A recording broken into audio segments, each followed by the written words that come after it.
Hello दोस्तों, हम शुरू कर रहे हैं UPPCS test series for prelims 2023 के लिए। अभी हम पहला टेस्ट कंप्लीट कर चुके हैं। अब ये दूसरा टेस्ट के शुरू कर रहे हैं। दूसरे टेस्ट में भी 3 पार्ट में आएगा, ये 50-50 क्वेश्चन के साथ। चलिए पहला क्वेश्चन देखते हैं। सूची 1 और सूची 2 को सम्मिलित करने के लिए बोला है कि पृथ्वी का उत्पत्ति का संबंधित सिद्धांत और संबंधित विद्वान कौन कौन से थे। निहारिका परिकल्पना, वायव्य राशि परिकल्पना, ग्रहाणु परिकल्पना, जो ज्वारीय परिकल्पना। देखिए, जितनी भी परिकल्पनाएं दे रखी हैं ये अद्वैतवादी परिकल्पनाएं हैं, विचारधाराएं हैं। इन्हें पैतृक परिकल्पना भी कहा जाता है।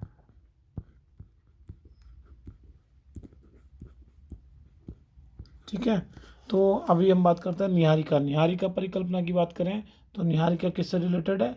लाप्लास से। ये भी अद्वैतवादी थे। और अगर ब्यावे की बात करें तो ब्यावे किससे है? ये इमैनुअल कांट की थी। और जो ग्रहाणु की बात करें तो ये किसकी है? चैम्बेलिन एंड मोल्टेन। और ज्वारीय परिकल्पना की बात करें तो ये जीन्स एंड जेफरिन। तो निहारिका कांट के थ्रू, तो इसका मतलब option number B correct answer है। ये जितनी भी परिकल्पनाएं हैं ये अद्वैतवादी हैं, अद्वैतवादी विचारधारा से रिलेटेड हैं। ये वर्तमान में सिद्धांत अमान्य हैं। ठीक है, अगला क्वेश्चन देखते हैं। बिग बैंग सिद्धांत के संदर्भ में कौन सा एक कथन असत्य की बात कर रहे हैं? ठीक है, ये ब्रह्मांड की उत्पत्ति के संबंधित है। बिल्कुल, बिग बैंग तो सबसे इम्पोर्टेंट है। तो ये अगर परिघटना की बात करें तो 13.7 अरब वर्ष पहले हुई थी। बिल्कुल ठीक है। इस सिद्धांत के अनुसार ब्रह्मांड को निर्मित करने वाले सभी पदार्थ एकाकी परमाणु के रूप में एक ही स्थान रखते हैं। बिल्कुल ठीक बात है। आरंभ में इनका आयतन अधिकतम, अत्यधिक तथा तापमान और घनत्व शून्य नहीं। आयतन इनका कम था क्योंकि ये अग्निपिंड था, और क्योंकि ये अग्नि दहन था और आग का आयतन कम होता है, और तापमान और घनत्व क्या था? अत्यधिक था। और बिग बैंग घंटा की बात करें तो ये कब हुई थी? ये 1960 से 1970 के दशक में, 70 के दशक में बेल्जियम के जॉर्ज लेवेंथियर के थ्रू। ठीक है, अगला क्वेश्चन देखते हैं। यहाँ क्या भीतरी गिरह की बात कर रहा था। भीतरी गिरह किसके बीच के होते हैं? सूर्य और क्षुद्र गिरोह के पट्टी के मध्य। ठीक है, मंगल ग्रह तक सारे इनर प्लेनेट बोला जाता है, और उसके मंगल ग्रह के बाद वाले प्लेनेट को क्या बोला जाएगा? उन्हें बोला जाएगा आउटर प्लेनेट। ठीक है जी, अगला क्वेश्चन देखते हैं। निम्नलिखित में से कौन भूगर्भ की प्रत्यक्ष जानकारी का साधन है? तो ज्वालामुखी दे रखा है, उल्कापिंड, गुरुत्वाकर्षण बल और चुंबकत्व। तो साधारण वाला कौन सा है? ज्वालामुखी, क्योंकि ज्वालामुखी पृथ्वी से ही आग्नेय चट्टानों से बना हुआ होता है और ये लावा निकलता है और वहीं से प्रत्यक्ष। तो प्रत्यक्ष जानकारी किससे मिल रही है? हमें ज्वालामुखी से मिल रही है। नेक्स्ट क्वेश्चन देखते हैं।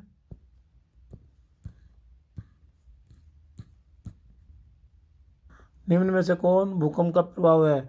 धरातलीय विसंगति बिल्कुल है, मृदा द्रवण बिल्कुल है, सुनामी बिल्कुल है, उपरोक्त सभी। इसका answer D option is the correct answer. ये सभी सुनामी से मतलब भूकंप का प्रभाव भी इफेक्ट है। इसके अलावा बात करें तो भूकंप से क्या क्या प्रभाव पड़ता है? भूस्खलन हो जाता है, हिमस्खलन। ठीक है, सुनामी बताई दिया, धराती, और क्या कहते हैं जैसे तटबंधों का टूटना आदि। अगला क्वेश्चन देखते हैं। निम्नलिखित में कौन सा कथन असत्य है? असत्य पूछा है, असत्य की बात करिए तो महाद्वीपों की तुलना में महासागरों के नीचे की भूप्रपट्टी मोटाई कम होती है। तो ये ऑप्शन बिल्कुल सही है, क्योंकि महासागरों के नीचे नीचे की भूप्रपट्टी की वो कितनी होती है मोटाई? 5 किलोमीटर। और इसकी बात करें महाद्वीपों की तो इसकी कितनी होती है? 30 किलोमीटर। तो ये ऑप्शन सही होगा, मतलब इसके हिसाब से असत्य पूछा इन्होंने। तो भूप्रपट्टी और मेंटल के ऊपरी भाग का सम्मिलित रूप को स्थल मंडल कहते हैं, तो ये भी ठीक है। तो इन्होंने असत्य पूछा, ये दोनों ही कथन सत्य। तो इसमें डी ऑप्शन होगा, ना तो एक ना ही दो। निम्नलिखित में से कौन सा ब्रह्मपुत्र नदी के बहाव क्षेत्र के अंतर्गत नहीं की बात हुई है? तो तिब्बत में ब्रह्मपुत्र नदी है बिल्कुल, बांग्लादेश में भी है, भारत में है और भूटान में नहीं है। अगला क्वेश्चन देखते हैं। यहाँ पूछा आइसोनेफ रेखा क्या होती है? बर्फ गिरने के समान क्षेत्रों को दर्शाने वाली रेखा। अगर बर्फ गिरने की बात करें तो ये आइसोनोफिक होती है। ये होती है आइसोनिफ।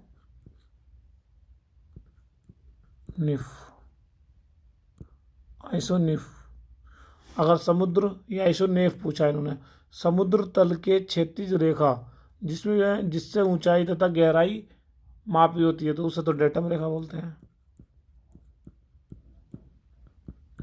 किसी संदर्भ के बिंदु के क्रमिक माप का प्रदर्शन करने की रेखा, इसे क्या बोलते हैं? आइसोनोमल।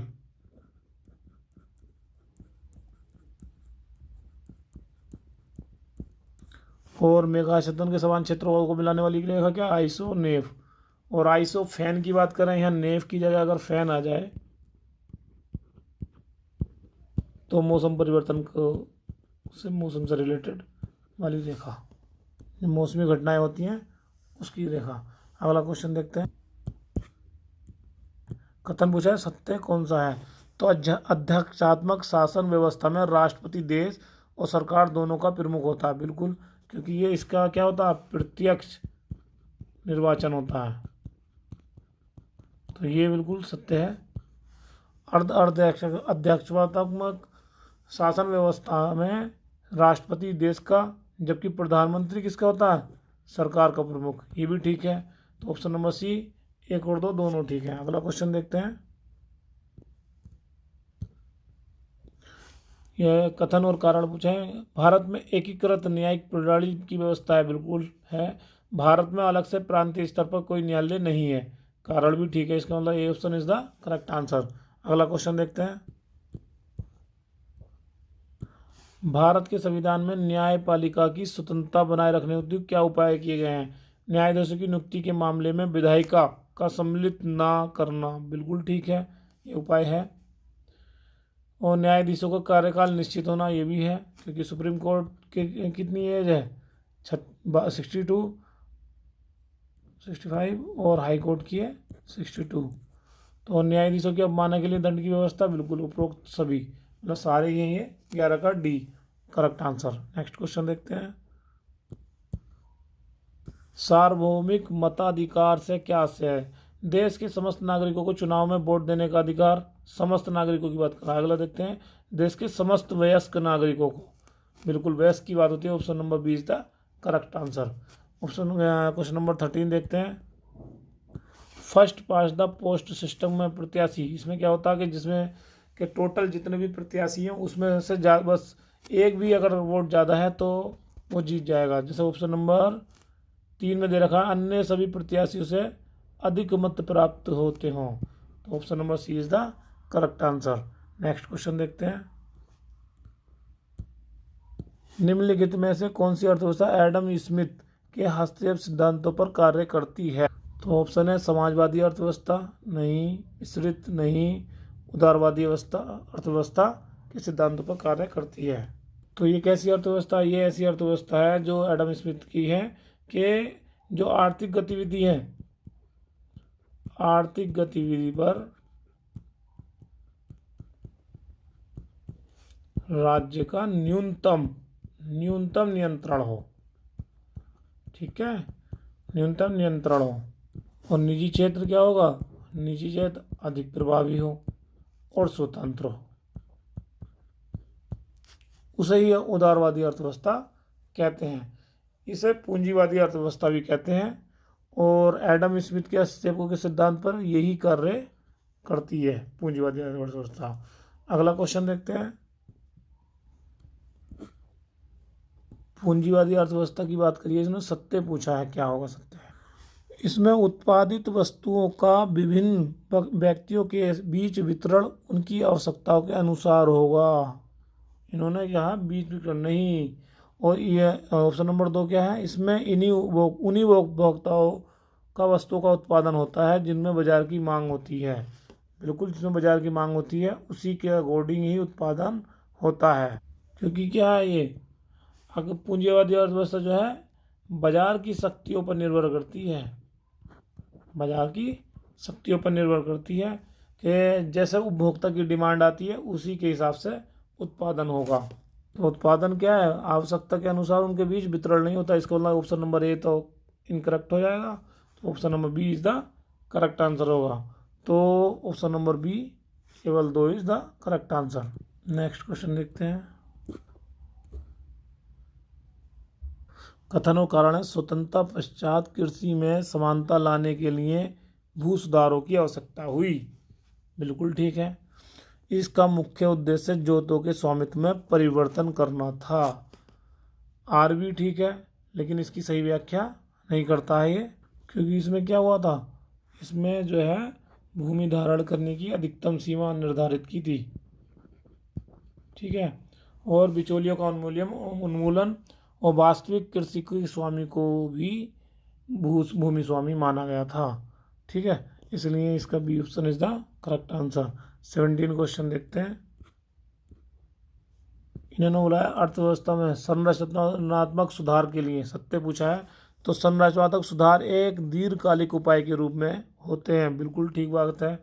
इनके उद्देश्य अर्थव्यवस्था की कुशलता को सुधार कर देश की अंतर्राष्ट्रीय स्पर्धा में की क्षमता को बढ़ाते हैं। बिल्कुल ठीक है, option number C is the correct answer. संरचनात्मक सुधार की बात करें तो कब हुए थे हमारे 1991 में उदारीकरण, वैश्वीकरण और निजीकरण, जिनका क्या उद्देश्य था, अर्थव्यवस्था की कुशलता को सुधार कर अंतर्राष्ट्रीय स्पर्धा क्षमता को बढ़ाना था। अगला क्वेश्चन देखते हैं। सांकेतिक सिक्का का तात्पर्य क्या है, वह जिसका अंकित मूल्य, सिक्के पे जो अंकित मूल्य है वो धात्विक मूल्य से अधिक होना चाहिए। बिल्कुल ठीक, A option is the correct answer. Option number 19 देखते हैं। क्वेश्चन नंबर, निम्नलिखित में से कौन सी पारिस्थितिक दबाव की इकाई है। दबाव की इकाई क्या होती है, बार होती है। और नोट की बात करें तो नोट किसकी है, समुद्र में गति नापने की इकाई, गति मापने की। ओम रेजिस्टेंस की है। और जूल किसकी है, जूल वर्क की है। अगला क्वेश्चन देखते हैं।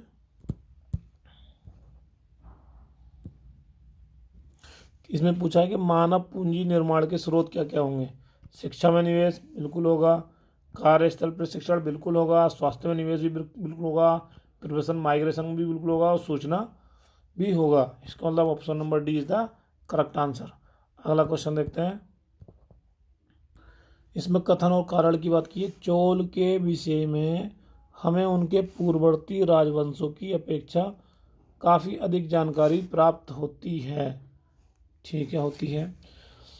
चोल शासकों के इतिहासकारों द्वारा प्रतिदिन अपनी विजय गाथाओं को लिखवाया जाता था। प्रतिदिन, प्रतिदिन तो नहीं, तो इसका मतलब ए सही है और आर गलत है, मतलब C option is the correct answer. Chola साम्राज्य की बात करें तो इसकी स्थापना किसने करी थी, विजयालय ने।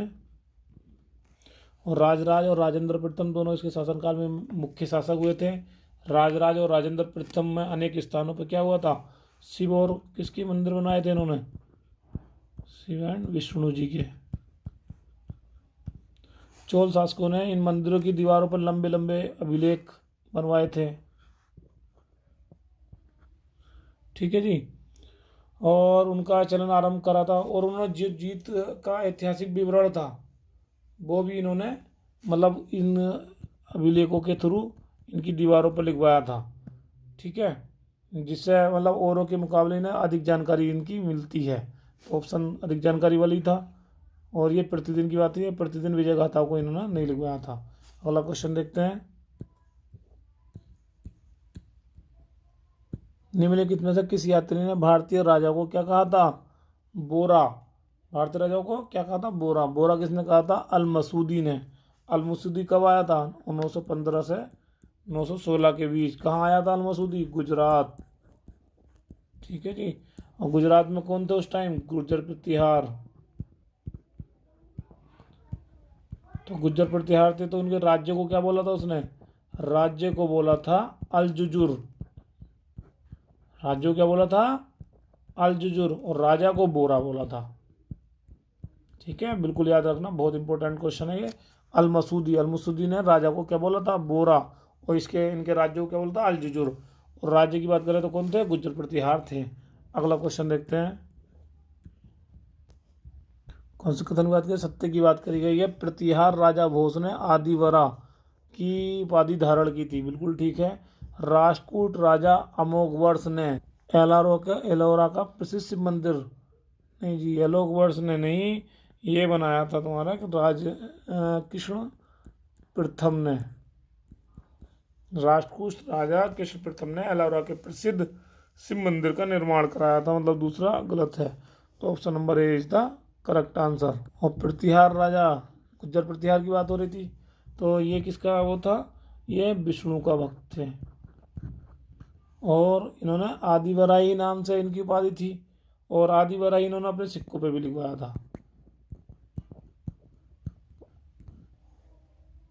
ठीक है, अगर इनकी बात करें कि इन्होंने कृष्ण फर्स्ट ने राष्ट्रकूट कब बनवाया था, ये 9वीं शताब्दी में। अगला क्वेश्चन देखते हैं, डॉक्टर भीमराव अंबेडकर द्वारा वर्ष 1927 में बहिष्कृत समाज नामक पत्रिका का प्रकाशन शुरू हुआ। ये पत्रिका किस भाषा में छपती थी, ये पत्रिका किस भाषा में छपती थी, 1927 में मराठी भाषा में छपती थी, इसी का इसका प्रकाशन शुरू करा। और इन्होंने ही 1924 में क्या करा था, भीमराव अंबेडकर बहिष्कृत हितकारिणी सभा, ये भी याद रखना, ये भी बहुत इंपॉर्टेंट है कि बहिष्कृत हितकारिणी सभा कब कब करी थी, 1924 में। और 1927 में यही बहिष्कृत समाज से नामक पत्रिका निकाली थी मराठी भाषा में। अगला क्वेश्चन देखते हैं, निम्नलिखित युग में से कौन सा सही है, मुल्ला दाऊद, चंदायन, बिल्कुल ठीक है, अमीर खुसरो, आसिका, सोमनाथ, रागबोध, उपरोक्त सभी सभी ठीक है। अगला क्वेश्चन देखते हैं, यहाँ बोला गया कि दिल्ली सल्तनत में जवाबित की बात की है। जवाबित क्या थे, शरीयत के अलावा राजकाज चलाने के हेतु सुल्तान द्वारा बनाए गए नियम थे। ठीक है, जवाबित को याद रखना, क्योंकि जवाबित बहुत लोग लगा देते हैं कि अकाल के दौरान भू राजस्व वसूली से प्राप्त हुई छूट, ये लगाते हैं बहुत लोग अकाल के दौरान। ठीक है, लेकिन ये क्या है, शरीयत के अलावा राजकाज को चलाने हेतु सुल्तान द्वारा बनाए गए हैं, शरीयत के अलावा जो भी है उन्हें जवाबित बोला जाता है। अगला क्वेश्चन देखते हैं, प्रथम आंग्ल मराठा युद्ध, प्रथम आंग्ल मराठा युद्ध का अंत कब हुआ था। प्रथम आंग्ल मराठा युद्ध की बात करें तो ये 1775 से 1782 तक हुआ था। और 1782 की बात करें तो सी नंबर देखिए ऑप्शन, सालबाई की संधि 1782 में हुई थी, तो इसी से इसका अंत हुआ, और इस युद्ध में किसी की जीत नहीं हुई थी। अगला क्वेश्चन देखते हैं, सुमेलित नहीं है, नहीं की बात कर रहे हैं संस्था और संबंधित व्यक्ति, इंडियन एसोसिएशन, सुरेंद्र नाथ बनर्जी, बिल्कुल ठीक है। पूना सार्वजनिक सभा, जस्टिस नराडे। ईस्ट इंडिया एसोसिएशन, जी सुब्रमण्यम, नहीं जी, ये किसने बनाई थी, 1866 में बनाई थी दादा भाई नेहरू ने। ठीक है जी। और बॉम्बे प्रेसिडेंसी एसोसिएशन, ये किसने बनाई थी, फिरोज शाह मेहता, ये इन्होंने 3 लोगों ने मिलकर बनाई थी, के टी तेलंग, फिरोज शाह मेहता और बदरुद्दीन तैयब जी, यही पहले मुस्लिम अध्यक्ष भी थे कांग्रेस के, बदरुद्दीन तैयब जी। अगर इंडियन एसोसिएशन की बात करें तो इंडियन एसोसिएशन कब बनी थी, ये 1876 में, इंडियन एसोसिएशन। ठीक है, इसे याद रखते थे, इंडियन एसोसिएशन, IA और S सुरेंद्र नाथ बनर्जी। और पूना सार्वजनिक सभा कब बनी थी, 1870 में। ठीक है, बॉम्बे प्रेसिडेंसी एसोसिएशन की ये कब बनी थी, 1885 में। अगला क्वेश्चन देखते हैं, मराठा शासकों ने निम्नलिखित में से किसे गो ब्राह्मण प्रतिपालक की संज्ञा दी थी, ये दी थी छत्रपति शिवाजी को। इनका जन्म कब हुआ था, 20 अप्रैल 1621 को सिवनेर में हुआ था। ठीक है, इन्होंने 2 बार राज्याभिषेक भी कराया था। अगला क्वेश्चन देखते हैं,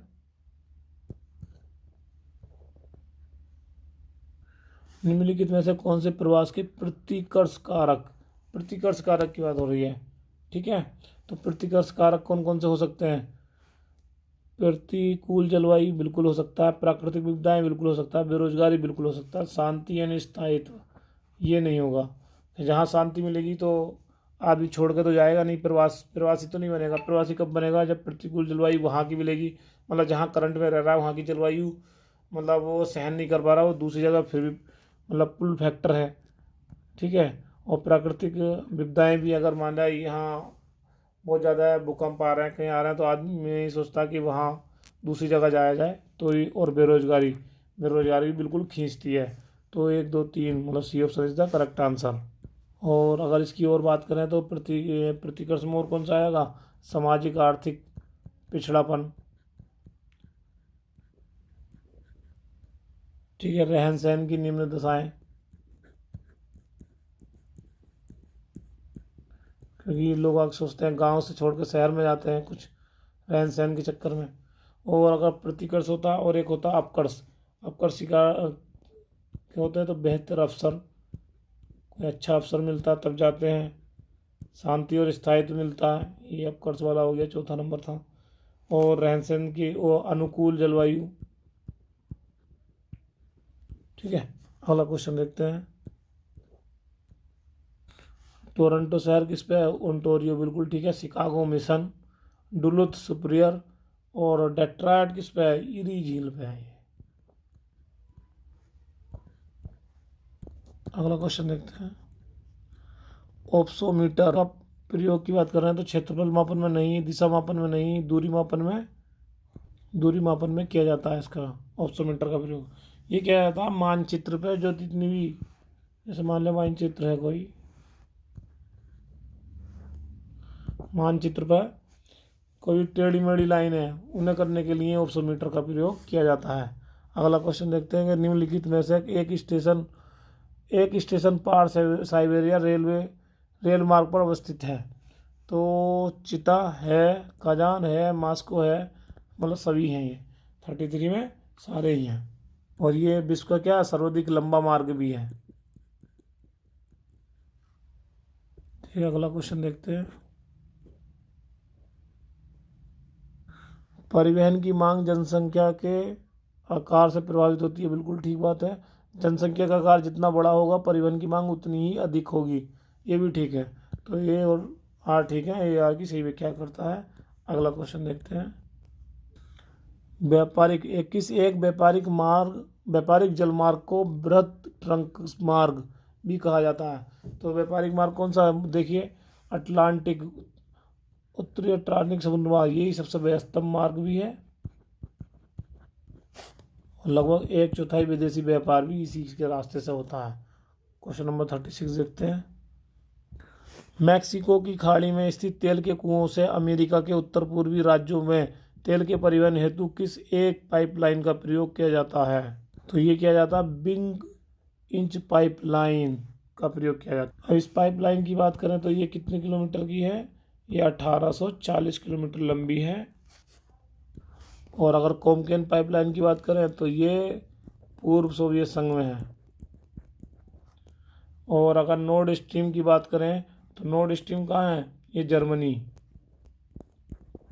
और टैप लाइन की बात करें कि तो ये कहाँ है? पूर्व एशिया। अगला क्वेश्चन देखते हैं। क्षारीय भूमि सुधारक हेतु प्रयुक्त होने वाला रसायन कौन सा है?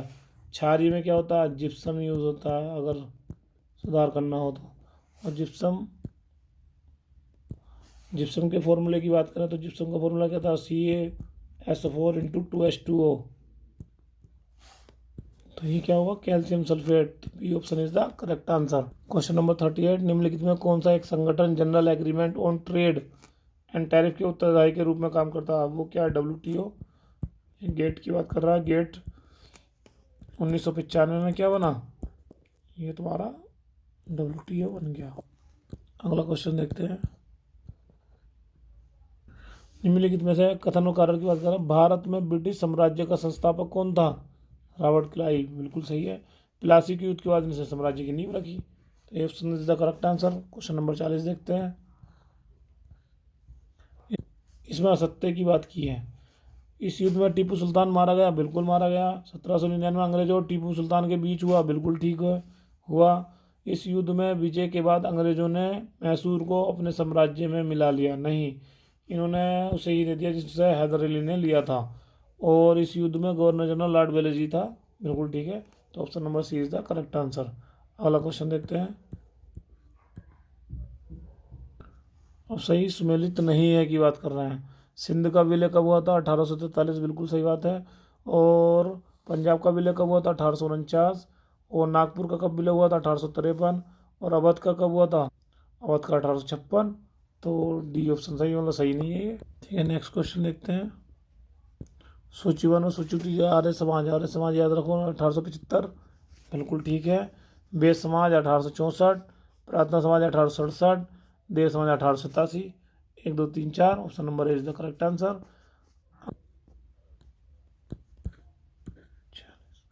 निम्नलिखित में कौन सा महाभारत के तेलुगु अनुवादक को व्याख्या नहीं करता? तो बताइए कौन कौन थे? कंबन नहीं थे, नन्हे, टिक्कन, यर्रन तीनों थे। और शुरुआत किसने करी थी? नन्हे ने शुरू करी थी 11वीं शताब्दी में। और 13वीं और 14वीं में किसने करी थी? इन दोनों ने, टिक्कन और यर्रन ने।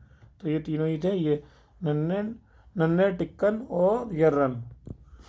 कार्यक्रम के अनुसार सबसे पहला घटित कौन सा हुआ? तो बाल गंगाधर जी का निधन कब हुआ था? इनका हुआ था 1 अगस्त 1920 को। और भारतीय राष्ट्रीय कांग्रेस अधिवेशन कब हुआ था? यह हुआ था दिसंबर 1919 को। और अगर रूल एक्ट विधेयक पास कब हुआ था? अगर रूल एक्ट विधेयक पास की बात करें तो ये मार्च 1919 को। और जलियांवाला हुआ था अप्रैल 1919 को। तो सबसे पहले मार्च वाला हुआ है, मतलब सी इसका करेक्ट आंसर रहेगा। अगला क्वेश्चन देखते हैं। गांधी अर्बन समझौता कब हुआ था? ये तो 5 मार्च 1931 को हुआ था। अगला क्वेश्चन देखते हैं। निम्नलिखित कथनों पर सत्य की बात करिए। ग्राम सभा स्थानीय नागरिकों की आम सभा होती है, बिल्कुल सही बात है। ग्राम पंचायत ग्राम सभा से ऊपर होती है, क्योंकि ग्राम पंचायत ग्राम सभा से ऊपर होती, बिल्कुल सही है। Option number C is the correct answer. क्योंकि ग्राम पंचायत की बात करें तो ग्राम पंचायत क्या करती है? अपने अधिकार क्षेत्र में ग्राम सभा के कार्यकारिणी समिति के रूप में काम करती है। तो ग्राम पंचायत इससे ऊपर हुई, ठीक है। Option number C is the correct answer. अगला ऑप्शन देखते हैं, क्वेश्चन नंबर 47। निम्नलिखित में से कौन सा एक कार्य भारत के चुनाव आयोग द्वारा नहीं किया जाता? तो मतदाता सूची का निर्माण और उसका रखरखाव बिल्कुल किया जाता है। निर्वाचन क्षेत्रों में परिसीमन करना बिल्कुल करा जाता है। चुनाव की अधिसूचना जारी करना ये नहीं होता। और आचार संहिता का निर्माण भी यही करता है। अगला क्वेश्चन देखते हैं। और अगर इसकी बात करें कि अधिसूचना कौन जारी करता है, अगर सेंट्रल संसद की बात करें तो प्रेसिडेंट करेगा, मतलब राष्ट्रपति। और राज्य की बात करें तो राज्यपाल। राज्य विधान परिषद में विधानसभा के कुल सदस्यों की संख्या 1/3 सदस्य रहते हैं, लेकिन उनकी संख्या किससे कम नहीं हो सकती? ये 40 से कम नहीं हो सकती, क्योंकि विधानसभा में कितने सदस्य मिनिमम है? 120। उसका 1/3 निकालेंगे तो कितना आएगा? 3 4 जा 40। तो 40 मतलब 40, मतलब बी है, 30 नहीं बी, तो मतलब 20 का आंसर सही होगा। राष्ट्रपति कानूनी मामलों के लिए सलाह देने के लिए महान्यायवादी की बात हो रही है। तो ये नियुक्त कौन करता है? उच्च न्यायालय के न्यायाधीश बनाने की योग्यता रखने नहीं, उच्च की नहीं है, सुप्रीम कोर्ट। उच्चतम न्यायालय के न्यायाधीश बनने की योग्यता, बिल्कुल B option is the correct answer. अगला 50 देखते हैं। कवक के बारे में पूछा है, सत्य। कवक अपना भोजन मृत तथा अपघटित जैव पदार्थों से प्राप्त करते हैं, बिल्कुल सही है। और इसमें कवक में क्लोरोफिल नहीं पाया जाता। तो option number A is the correct answer. आज के लिए दोस्तों इतना ही। नेक्स्ट वीडियो में 15 नंबर क्वेश्चन से नेक्स्ट सेशन के साथ पुनः मिलते हैं। धन्यवाद।